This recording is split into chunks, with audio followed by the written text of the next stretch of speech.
계약서보다 먼저 사람 얼굴을 떠올린 적 있으십니까? 오래 알고 지낸 이웃이니까 괜찮겠지. 교회에서 같이 봉사하던 사람인데 설마. 우리 아들 친구 아버지잖아. 믿을만 하지. 동창회에서 몇 년째 만나는 사람인데 이런 생각을 해보신 적 있으실 겁니다. 젊었을 때는 계약서를 먼저 봤습니다. 조건을 따졌습니다. 이자율, 기한, 책임 범위를 확인했습니다. 상대가 누구든 일단 계약 내용이 중요했습니다. 그런데 노년이 되면 이 순서가 바뀝니다. 계약보다 사람이 먼저 보입니다. 조건보다 관계가 먼저 작동합니다. 그 사람이니까 괜찮겠지라는 생각이 이 조건이 괜찮은가라는 질문을 덮어버립니다. 이건 판단력의 문제가 아닙니다. 노년이 되면 인간관계의 구조 자체가 달라지기 때문입니다. 새로운 인연을 만들기 어렵고 기존 관계가 더 소중해지고 갈등을 만들고 싶지 않습니다. 이 모든 요소가 계약을 질문하지 않는 이유로 작동합니다. 그리고 이 심리를 정확히 아는 사람들이 있습니다. 그들은 계약서보다 먼저 관계를 만듭니다. 친절을 먼저 보여줍니다. 오랜 시간을 함께 보냅니다. 그러다가 어느 순간 약속을 요구합니다. 그때는 이미 거절하기 어려운 구조가 완성되어 있습니다. 오늘은 관계 기반 계약이 노년에 특히 위험해지는 이유를 정확히 이해하고 관계를 지키면서도 위험한 약속을 거절하는 구체적 방법을 알아봅니다. 여기는 노후 생활 설명서입니다. 관계 기반 계약이 만들어지는 과정은 우연이 아닙니다. 정교하게 설계된 3단계 구조가 있습니다. 1단계 정보 판단을 인물 판단으로 바꾸기. 계약을 볼 때 정상적인 경우라면 이걸 봐야 합니다.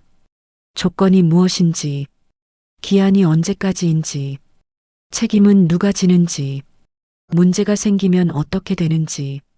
하지만 관계가 먼저 들어오면 이 모든 질문이 사라집니다. 대신 이런 생각이 머릿속을 채웁니다. 그 사람이 나한테 어떻게 대해왔지? 지난번에 도움받은 적 있었는데. 오래 알고 지낸 사람인데 설마. 이게 바로 판단 기준이 바뀌는 순간입니다. 조건을 믿은 게 아니라 사람을 믿은 겁니다. 실제 대화를 들어보십시오. 어르신, 이 상품 조건이 어떻게 되나요? 아, 저 최 집사님 아시잖아요. 그분도 이거 하셨어요. 그게 아니라 이자율이랑 기간을. 최 집사님이 제게 직접 소개해달라고 하셔서요. 그분이 좋다고 하시니까 괜찮은 거 아니겠어요? 질문은 조건에 대한 것이었습니다. 그런데 답은 사람에 대한 것입니다. 이 대화가 3분만 이어지면 조건을 다시 묻기가 어색해집니다. 마치 최 집사님을 못 믿는 사람처럼 보일까봐. 이 과정이 노년에 더 강하게 작동하는 이유가 있습니다. 노년은 인간관계의 폭이 줄어드는 시기입니다. 새로운 사람을 만나는 빈도가 낮아지고 기존 인연이 더 소중해집니다. 갈등을 만들고 싶지 않습니다. 좋은 사람으로 남고 싶습니다. 심리학 연구에 따르면 65세 이상 성인은 새로운 인간관계 형성에 들이는 에너지가 35세 성인의 절반 이하입니다. 대신 기존 관계 유지에 쓰는 시간은 2배 이상입니다.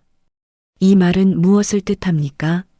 노년에게 관계는 교체 가능한 자원이 아닙니다.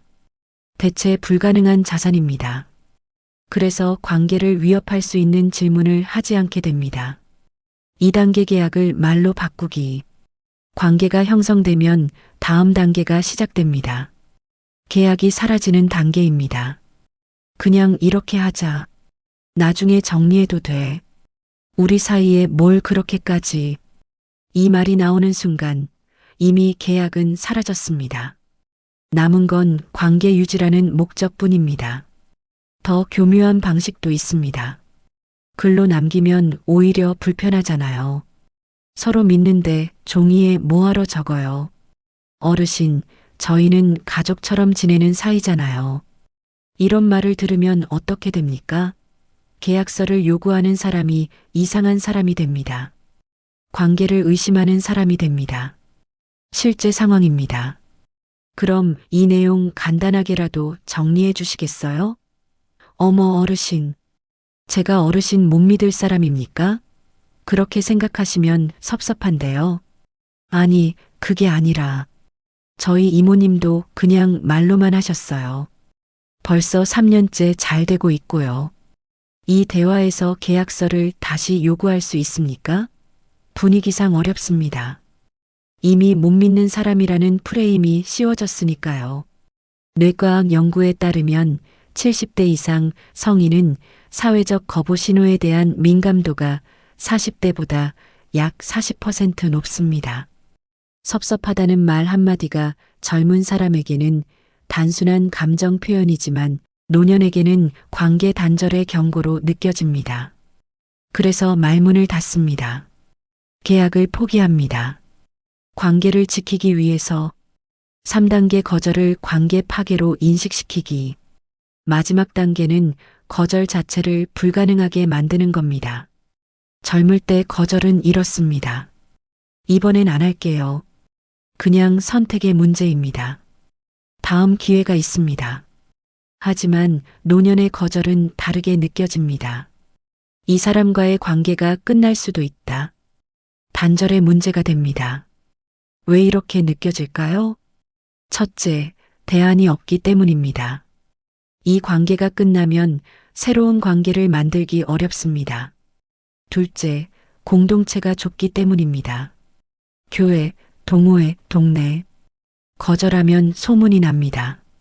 다른 사람들도 알게 됩니다. 셋째, 시간이 길기 때문입니다. 20년을 알고 지낸 사람입니다. 그 시간을 버리는 것처럼 느껴집니다. 그래서 거절을 미룹니다.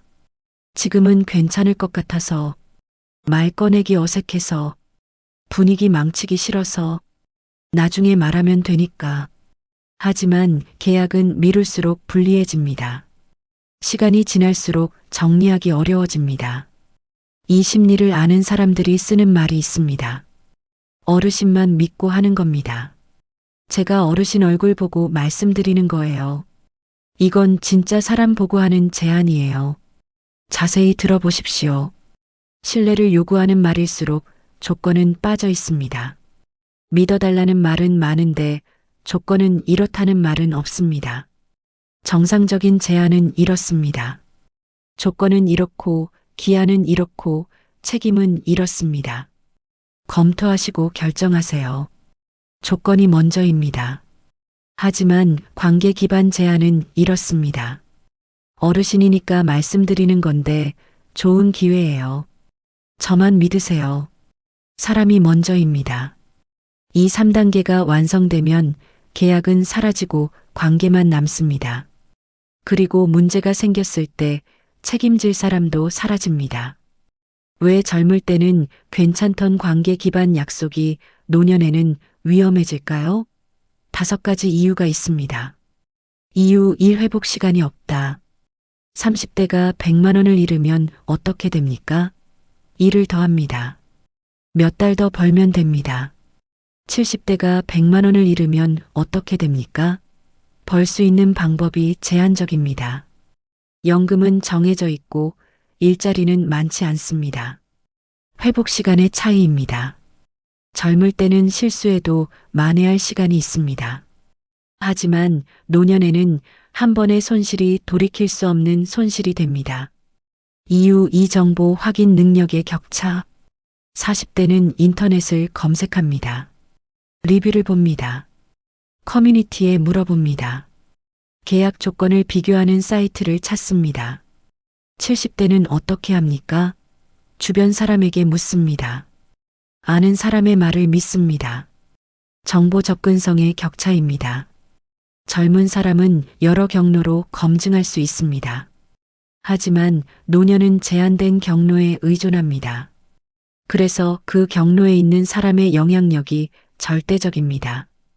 이유 3. 사회적 압력에 대한 민감도. 괜히 까다롭게 구는 사람으로 보이면 어떡하지? 다른 사람들은 다 하는데 나만 안 하면 이상한 사람 아닌가? 이런 생각을 해보신 적 있으십니까?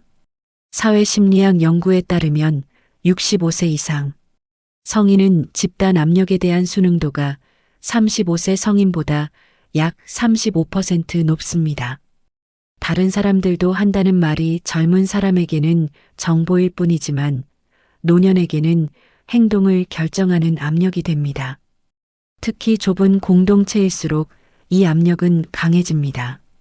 교회, 동호회, 동네. 거기서 이상한 사람으로 찍히면 다른 관계들도 영향을 받습니다. 이유 4 거절 후 대안의 부재.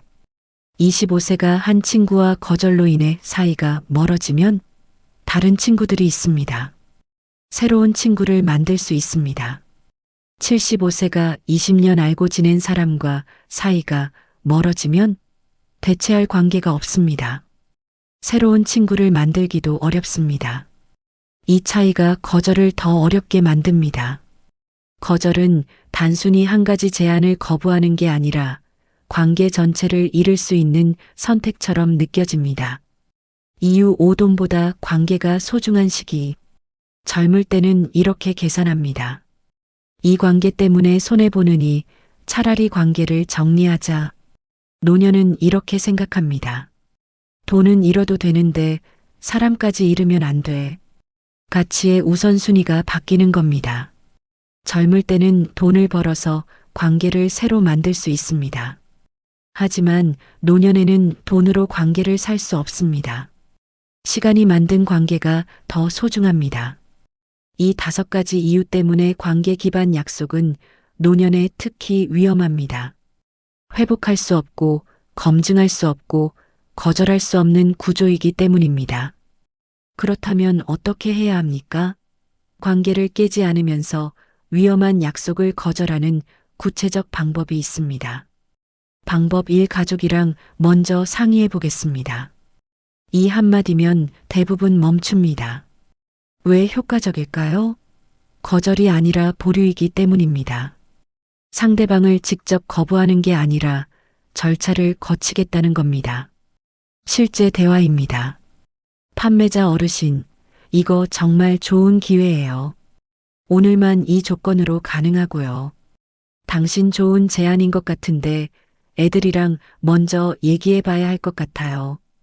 판매자 어르신이 결정하시면 되죠. 자녀분들은 잘 모르실 텐데요. 당신 그래도 제가 큰 결정할 때는 항상 애들이랑 상의하거든요. 여기서 중요한 건 마지막 문장입니다. 항상 그래왔다는 말은 이번만의 문제가 아니라는 뜻입니다. 당신의 원칙입니다. 상대방이 이걸 거스르려면 당신의 원칙 자체를 부정해야 합니다. 대부분은 거기까지 가지 않습니다. 만약 자녀분들 모르게 하시면 안 됩니까? 라는 말이 나온다면 그건 명백한 위험 신호입니다. 정상적인 제안이라면 가족과 상의하는 걸 말릴 이유가 없습니다. 방법 2. 이건 글로 정리된 뒤에 보겠습니다. 관계 기반 약속의 핵심은 말입니다. 글로 남기지 않습니다. 그래서 이 한마디가 강력합니다. 좋은 얘기 같은데 나중에 글로 정리해서 보내주시면 천천히 보고 연락드릴게요. 이 말을 들은 상대방은 2가지 중 하나를 선택합니다. 정말 글로 정리해서 보내거나 아니면 연락을 끊거나. 정상적인 제안이라면 글로 정리하는 게 문제가 안 됩니다. 오히려 당연한 절차입니다. 하지만 관계 기반 약속은 글로 남기는 순간 문제가 드러납니다. 조건이 불명확합니다. 책임 범위가 애매합니다. 글로 쓰려고 하면 정리가 안 됩니다. 그래서 이런 말이 나옵니다. 글로 쓰면 오히려 복잡해져요. 우리 같은 사이에 그럴 필요 있어요? 다른 분들은 다 말로만 하셨는데. 이 말이 나오면 끝입니다. 이건 정상적인 제안이 아닙니다. 방법 3. 관계와 별개로 조건은 확인해야 합니다. 이 문장의 힘은 분리에 있습니다. 사람과 계약을 분리하는 겁니다. 당신을 못 믿는 게 아니라 조건 자체를 확인하는 겁니다. 실제 상황입니다. 상대방 제가 어르신한테 이런 제안을 하겠습니까? 저 믿으시면 됩니다. 당신님은 믿어요. 그런데 조건은 제가 이해해야 할 것 같아요. 상대방 조건은 간단해요. 제가 설명드렸잖아요.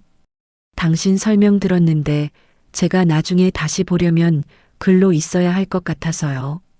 여기서 핵심은 상대방을 부정하지 않으면서 조건을 요구하는 겁니다. 당신이 나쁜 사람이라서가 아니라 내가 이해하기 위해서라는 프레임입니다. 정상적인 사람이라면 이 요구를 받아들입니다. 하지만 문제가 있는 제안이라면 여기서 압력이 들어옵니다. 어르신, 그럼 저를 못 믿으시는 거네요. 이 정도로 의심하시면 제가 섭섭한데요. 이런 말이 나오면 명확합니다. 이건 조건 확인을 거부하는 겁니다. 정상적인 제안이 아닙니다. 방법 4일주일 후에 다시 연락드리겠습니다. 시간은 가장 강력한 방어막입니다. 관계 기반 약속의 핵심 전략은 즉석 결정입니다. 그 자리에서 결정하게 만들어야 관계의 압력이 작동합니다. 시간이 지나면 냉정해집니다. 다른 사람에게 물어볼 수 있습니다. 그래서 이 한마디가 중요합니다. 좋은 얘기 같은데 일주일 정도 생각해보고 연락드릴게요. 이 말을 들은 상대방의 반응을 보십시오. 정상적인 경우, 네, 천천히 생각하세요. 궁금하신 거 있으면 언제든 연락 주세요. 문제가 있는 경우 일주일이면 이 조건 못 드립니다. 다른 분이 먼저 신청하시면 어쩔 수 없어요. 어르신, 이런 기회 또 없어요. 차이가 보입니까? 정상적인 제안은 시간을 줍니다. 문제가 있는 제안은 시간을 주지 않으려고 합니다. 방법 5. 미안하지만 이건 제가 감당할 수 없는 구조입니다. 때로는 명확한 거절이 필요합니다. 특히 이미 여러 번 보류했는데 계속 요구가 들어올 때 미안하지만 이건 제가 할 수 있는 게 아닌 것 같아요. 이 문장의 핵심은 구조입니다. 당신이 싫어서가 아니라 이 구조가 저에게 맞지 않아서라는 메시지입니다. 실제 대화입니다. 상대방 어르신, 다른 분들은 다 하시는데 어르신만 안 하시면 저도 난처해요. 당신님 상황은 이해하는데 이건 제가 감당할 수 있는 구조가 아니에요. 상대방 감당 못할 게 뭐 있어요. 간단한 건데. 당신 간단해 보여도 저한테는 부담이에요. 미안해요. 여기서 끝입니다. 더 이상 설명할 필요 없습니다. 제가 판단했을 때 이건 안 됩니다라는 입장을 명확히 했습니다. 만약 이 말 이후에도 계속 요구가 들어온다면 그건 관계가 아닙니다. 일방적 요구입니다. 이 5가지 방법으로 시간을 확보하고 조건을 확인하고 필요하면 거절할 수 있습니다. 가장 중요한 건 이겁니다. 거절은 사람을 거절하는 게 아니라 조건을 거절하는 겁니다. 노년은 조심해야 할 시기가 아니라 판단을 더 천천히 해도 되는 시기입니다. 오늘 이야기가 결정을 잠시 멈추는데 도움이 되었길 바랍니다.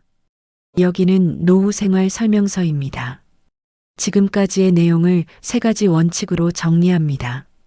원칙 1. 관계가 가까울수록 계약은 더 명확해야 한다. 역설처럼 들립니다. 가까운 사람일수록 대충 해도 되는 거 아닌가? 아닙니다. 정반대입니다. 가까운 사람일수록 문제가 생겼을 때 더 깊은 상처를 받습니다. 돈을 잃는 것보다 관계가 깨지는 게 더 아픕니다. 그래서 가까운 사람일수록 계약을 더 분명히 해야 합니다. 관계를 지키기 위해서 우리 사이에 그럴 필요 있어? 라는 말을 들으면 이렇게 말하세요. 우리 사이니까 더 분명히 하려는 거예요. 나중에 오해 생기면 안 되잖아요. 이 한마디로 프레임이 바뀝니다. 계약을 요구하는 사람이 관계를 의심하는 게 아니라 관계를 지키려는 사람이 됩니다. 원칙 2. 즉석 결정을 요구하는 제안은 거절하라. 정상적인 제안은 시간을 줍니다. 천천히 생각하세요. 가족분들과 상의하세요. 문제가 있는 제안은 시간을 주지 않습니다. 오늘만, 지금 결정 안 하시면, 다른 분이 먼저 신청하면, 이 차이를 기억하십시오. 시간 압박이 들어오는 순간 조건부 반사처럼 이렇게 말하세요. 급한 결정은 안 합니다. 일주일 후에 다시 연락드릴게요. 일주일이 지나면 어떻게 됩니까? 냉정해집니다. 주변 사람에게 물어볼 수 있습니다. 다른 정보를 찾아볼 수 있습니다. 그리고 대부분의 경우 일주일 후에는 그 제안이 별로 좋아 보이지 않습니다. 원칙 3글로 안 남는 약속은 하지 마라. 가장 단순하지만 가장 강력한 원칙입니다. 이거 글로 정리해 주시겠어요? 이 질문에 필요 없어요. 또는 우리 사이에 그게 어디 있어요? 라는 답이 나온다면 그건 위험 신호입니다. 정상적인 제안이라면 글로 정리하는 게 문제가 안 됩니다. 오히려 당연한 절차입니다. 글로 남기기를 거부한다는 건 나중에 책임지지 않겠다는 뜻입니다. 노년의 약속은 착해서가 아니라 명확해서 지켜집니다. 20대는 빨리 결정해야 기회를 잡습니다. 하지만 70대는 천천히 결정해야 실수를 피합니다. 빠른 결정이 좋은 결정이 아닙니다. 천천히 한 결정이 좋은 결정입니다. 가족이랑 상의해 보겠습니다라고 말하는 건 약한 게 아니라 현명한 겁니다. 글로 정리해 주세요라고 요구하는 건 의심하는 게 아니라 관계를 지키는 겁니다. 노년은 조심해야 할 시기가 아니라 판단을 더 천천히 해도 되는 시기입니다. 오늘 이야기가 결정을 잠시 멈추는데 도움이 되었길 바랍니다. 여기는 노후 생활 설명서입니다. 다음 이야기에서는 어르신 앉으세요. 제가 설명 좀 드릴게요. 친절한 말투입니다. 편안한 분위기입니다. 차도 한 잔 나옵니다. 그런데 그 순간 판단이 흐려지기 시작합니다. 피곤할 때? 아닙니다. 배고플 때? 그것도 아닙니다. 의외로 가장 편안하다고 느낄 때 판단은 가장 흐려집니다. 왜 친절이 위험해질까요? 왜 익숙한 장소에서 실수가 생길까요? 왜 기분 좋을 때 계약서를 제대로 안 읽게 될까요? 다음 편에서는 노년의 판단이 흐려지는 의외의 순간들에 대해 알아봅니다. 여기는 노후 생활 설명서입니다.